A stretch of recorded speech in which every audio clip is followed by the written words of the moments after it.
इतिहास रचला याने, काही खास दिलं हो याने. इतिहास रचला याने, काही खास दिलं हो याने.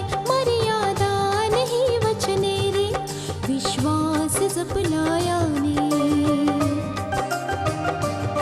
सप्तपदीने दिलेला हा उपहार रे, माझा शृंगार रे हा, माझा शृंगार रे. माझा शृंगार रे हा, माझा शृंगार रे. मंगळसूत्र, मंगळसूत्र, मंगळसूत्र, मंगळसूत्र, मंगळसूत्र, मंगळसूत्र, मंगळसूत्र, मंगळसूत्र.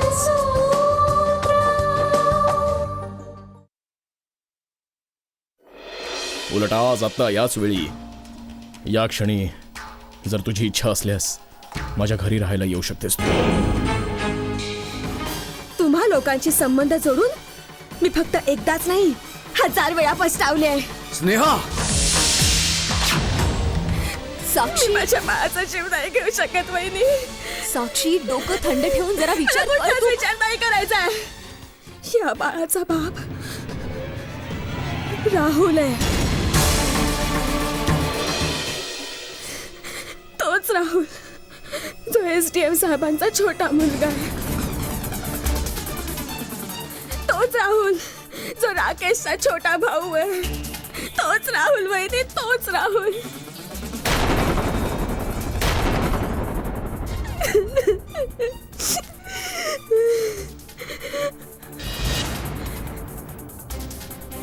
आम्ही दोघंही एकमेकांवर प्रेम करायचो, पण आता हेच प्रेम याच प्रेमाचं तिरस्कारात रूपांतर झालं. शिवाय दोघांच्याही घराण्यांमध्ये तिरस्काराव्यतिरिक्त काही उरलेलं नाहीये.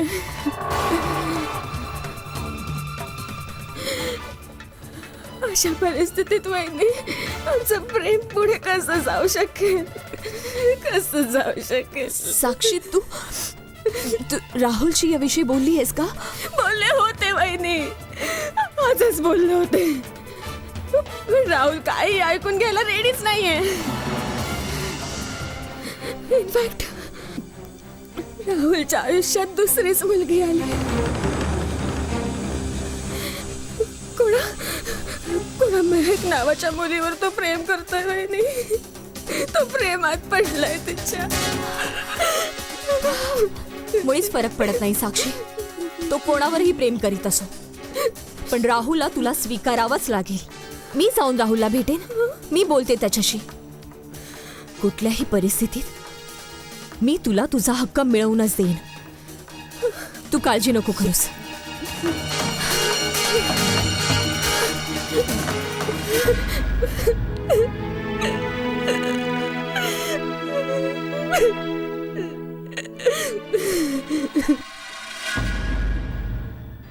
मम्मी, दादाने जबानी तर सांगितलंय की त्याला फसवण्यामागे रितिका आणि मानसचा हात नाहीये. पण मला तरी वाटतंय की यामागे जरूर कुठली तरी दादाची मजबुरी असावी. कुणास ठाऊक नेमकी वस्तुस्थिती काय आहे तर फक्त राकेशच सांगू शकतो. मामा सांगत होते की एखाद्या वेळेस दादाला वाचवण्यासाठी त्यांना बहुधा असाच एखादा मार्ग अवलंबावा लागेल.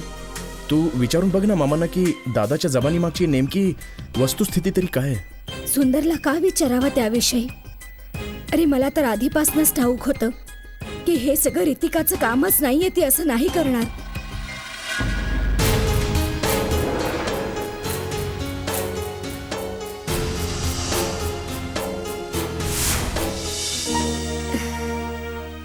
नमस्कार मम्मी. नमस्कार बाळा. तू यावेळी इथे? हो, जरा महत्वाचं बोलायचं होतं तुमच्याशी, म्हणूनच यावं लागलं. एवढं काय महत्वाचं बोलायचं होतं? मम्मी, तुम्हा सर्वांना ठाऊकच असावं की साक्षीचं लग्न माझा भाऊ रोहित याच्याशी होणार होतं. हो हो मला ठाऊक होतं त्याविषयी, पण ह्याचा आमच्या कुटुंबाशी काय संबंध आहे? तुमच्यामुळेच संबंध नाहीये, पण राहुलचा संबंध जरूर आहे.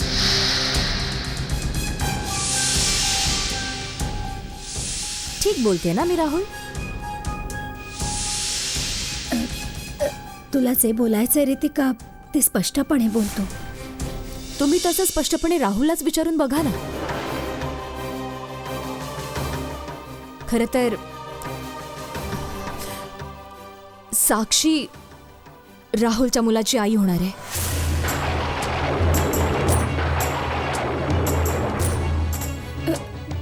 हे काय बोलतेस तू? शुद्धीत आहेस ना तू? मी पूर्ण शुद्धीतच आहे मम्मी, पण हीच वस्तुस्थिती आहे.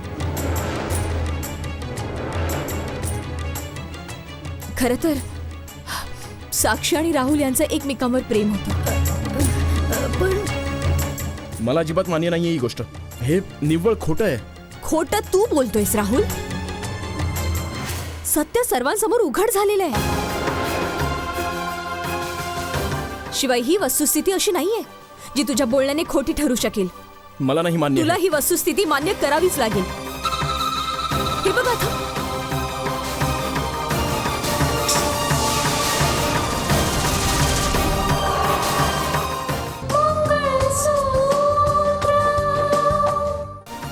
महोदया कलेक्टर बाई साहेब, तुम्ही राहुलकडून जबरदस्तीने वाटेल ते वदवून नाही घेऊ शकत.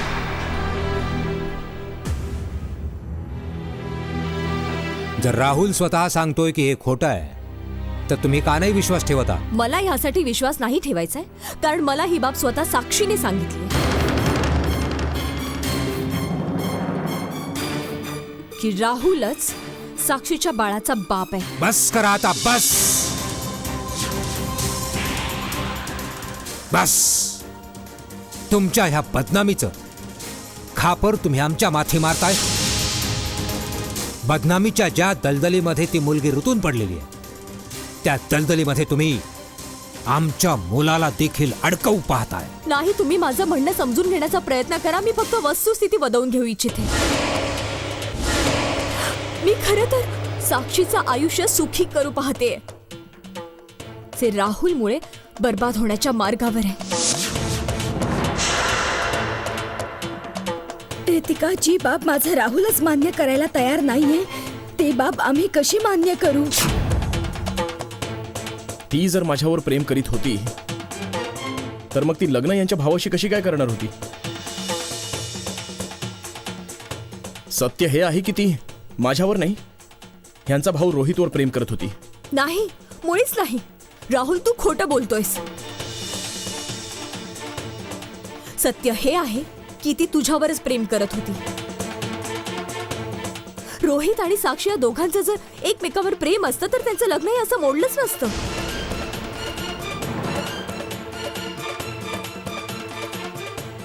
मुख्य म्हणजे हे लग्न मोडण्याचं कारण ते बाळच आहे, जे तुझं आहे. विनाकारण माझ्या मुलाला अडकवण्याचा का प्रयत्न करताय तुम्ही? स्वतः राहुलच जर सांगतोय की त्या बाळाचा तो बाप नाहीये तर मग तुम्ही जबरदस्ती नाही करू शकत त्याच्यावर. प्रत्येक वेळी एखादी आपत्ती ओढवल्यावर तुम्हाला आमचंच घर का सापडतं? कुठल्या आपत्तीविषयी बोलताय तुम्ही? आपत्ती तर साक्षीवर ओढवलंय. शिवाय राहुल, तुला एक गोष्ट मी ठणकावून सांगते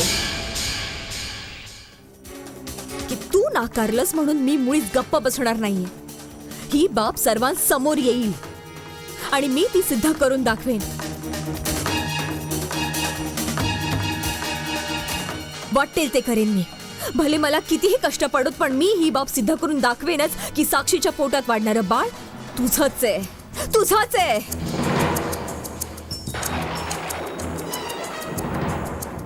भले त्यासाठी मला DNA टेस्ट करावी लागली तरी बेहतर, मी करून घेईन.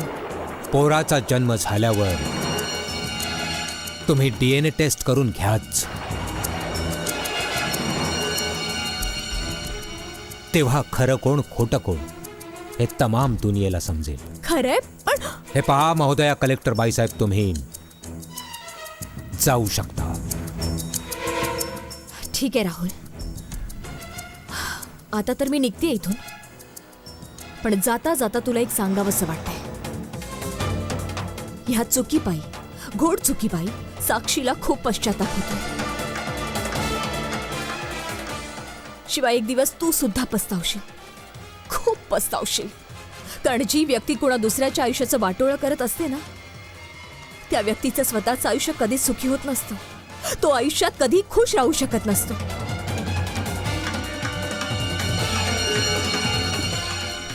मम्मी, तुम्ही वयाने मोठे आहात. ह्या गोष्टीचा विचार करा, जरूर विचार करा. कारण हा साक्षीच्या आयुष्याचा प्रश्न आहे, एका मुलीच्या इज्जतीचा प्रश्न आहे.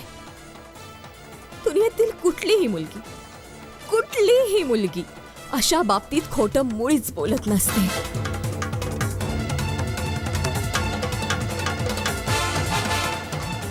जरूर करा विचार.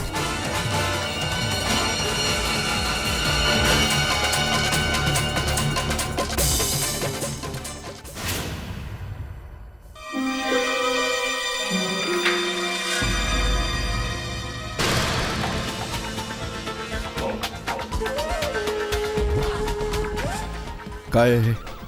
वाचावंसं वाटत असेल तर वाचून घ्या. तुम्ही सर्वजण कायद्याशी संबंधित माणसं ना, शिवाय कायद्याचा हात धरूनच चालण्याच्या बाता मारत असता.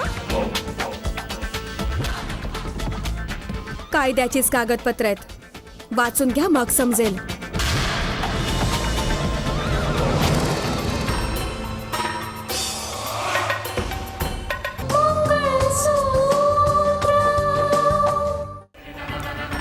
घटस्फोटाचे कागद. हो, घटस्फोटाचेच कागद. या घराशी सगळे संबंध तोडण्याचा राजीनामा आहे हा. कायद्याच्या भाषेत ह्याला घटस्फोटाची कागदपत्र म्हणतात. ही कागदपत्र तुमच्या भावाकडे पाठवून द्या. तुमचे भाऊ तर पूर्वीच नातं तोडून निघून गेलेत. उरलेला हा सोपस्कार मी पूर्ण करून टाकते भाऊजी. स्नेहा, हा काय वेडेपणा चालवलायस? तुला शुद्ध तरी आहे तुझ्या या वागण्याची? मी पूर्ण शुद्धीतच आहे दीदी. अगं, तू समजावत का नाहीस बहिणीला तुझ्या?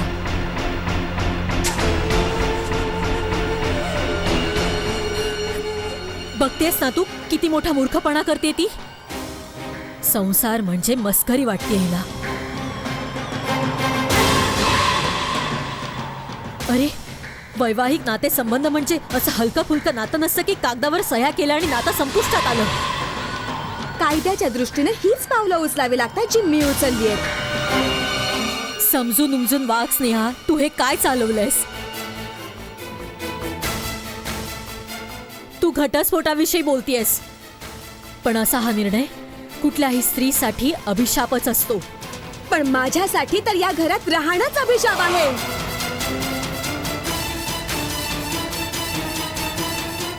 चल ग राधिका.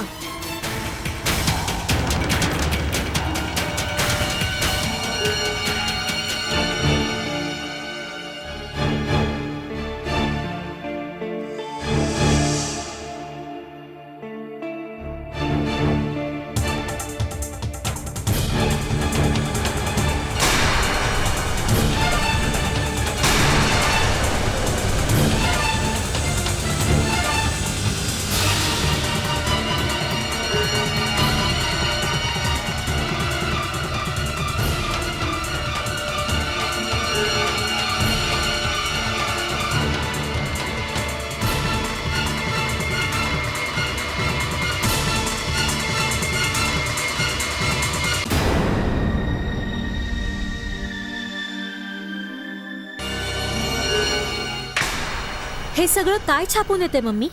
काय छापलं जाते या वर्तमानपत्रांमध्ये?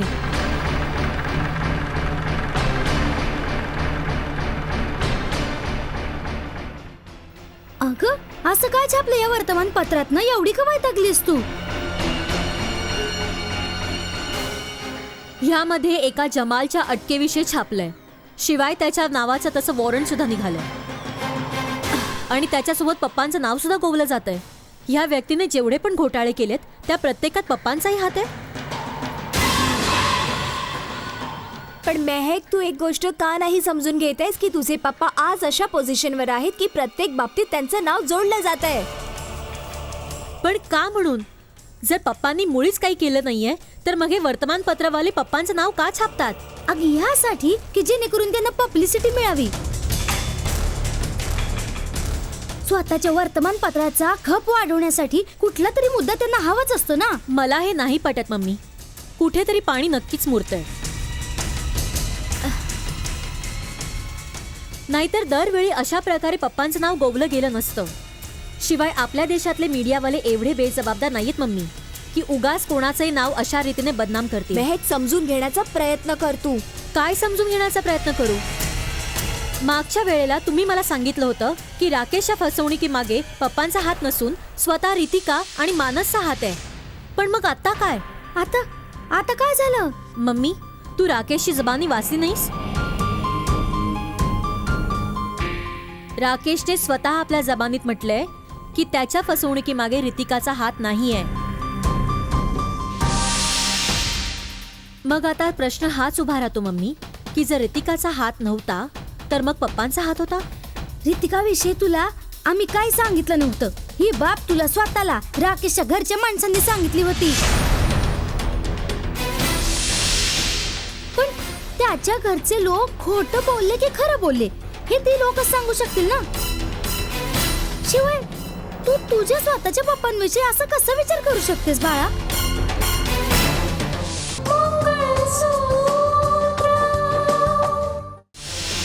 तुझ्या पप्पांच्या कानावर जरी बाब गेली ना तर केवढं त्यांना दुःख होईल त्याची कल्पना तरी आहे का तुला? वाईट तर मला त्याच गोष्टीच वाटते मम्मी. ह्यासाठीच तर मला वस्तुस्थिती जाणून घ्यायची आहे.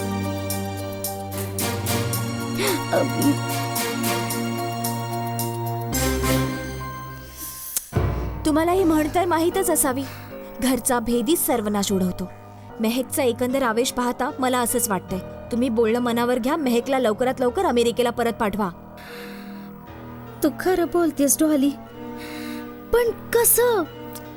आता कसं? ह्यासाठी मात्र कुठला तरी बहाणा तुम्हाला शोधावा लागेल. पण तिला पाठवलंच पाहिजे. तुझं अगदी बरोबर आहे डॉली.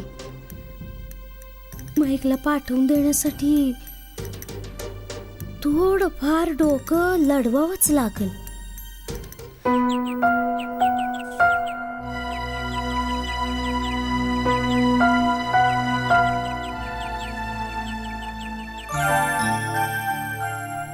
हाय राहुल. हाय. काय झालं? चेहरा आज सुद्धा उतरलेला आहे. नाही, विशेष काही नाही. बरं ते जाऊ दे. तू अचानक मला भेटायला का बोलावलंस? थोडं कारणही तसंच होतं राहुल. खरं तर मला खोटं मुळीच सहन होत नाही. शिवाय कोणी माझ्याशी खोटं बोलेल हे सुद्धा मला मुळीच सहन होत नाही. महकला साक्षीविषयी समजले की काय? राहुल, तुला आठवतं जेव्हा माझी आणि तुझी पहिल्यांदा भेट झाली होती मी तुला काही विचारलं होतं. काय विचारलं होतंस? मी तुला विचारलं होतं की तुझा भाऊ राकेश याला अडकवण्यामागे कोणाचा हात आहे. त्यावेळी तू मला सांगितलं होतंस की त्यांना अडकवण्यामागे रितिका आणि मानसचा हात आहे. हो, पण ही बाब आज पुन्हा का उकरून काढतेस तू? कारण आज पुन्हा तीच बाब मला तुला विचारावीशी वाटते. पण तुझं या मामल्याशी काय घेणं देणं? तू तर मला आजवर हेही नाही बोललीस की तू कोण आहेस. तू या मामल्यात एवढी उत्सुकता का म्हणून दाखवतेस? मी सगळं स्पष्ट सांगेन राहुल. पण सर्वप्रथम तू मला त्या प्रश्नाचं उत्तर दे. कारण आता तर तुझा भाऊ राकेशची जबानी वर्तमानपत्रात छापून आली. जर राकेश दादानेच आता त्यांच्या जबानीत म्हटलंय की त्यांच्या फसवणुकीमागे रितिका आणि मानसचा हातच नाहीये तर मग मी त्यांचं बोलणं कसं खोडू शकेन? पण मग सत्य काय आहे राहुल? अखेरीस राकेशला फसवू कोण पाहतंय? सत्य आज सुद्धा तेच आहे जे पूर्वी होतं. आज सुद्धा प्रत्येकाच्या तोंडी तेच नाव आहे जे पूर्वीही होतं. तर मग त्याचं नाव कळू शकेल मला? हो, त्याचं नाव आहे गुलशन सहाय.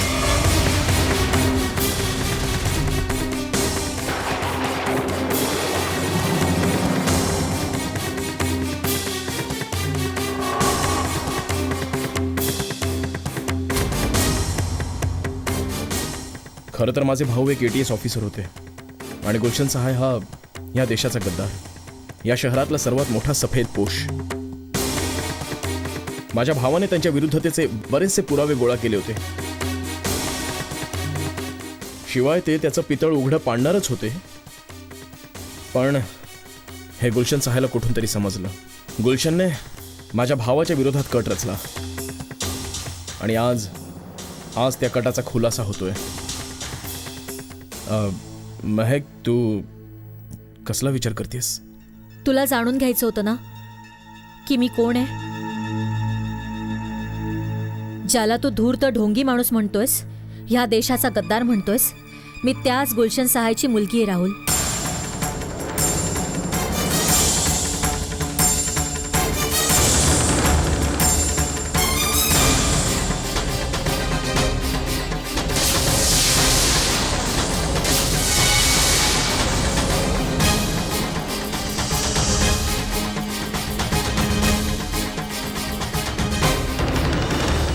ज्याला तू धूर्त ढोंगी माणूस म्हणतोयस, ह्या देशाचा गद्दार म्हणतोयस, मी त्याच गुलशन सहायची मुलगी आहे राहुल.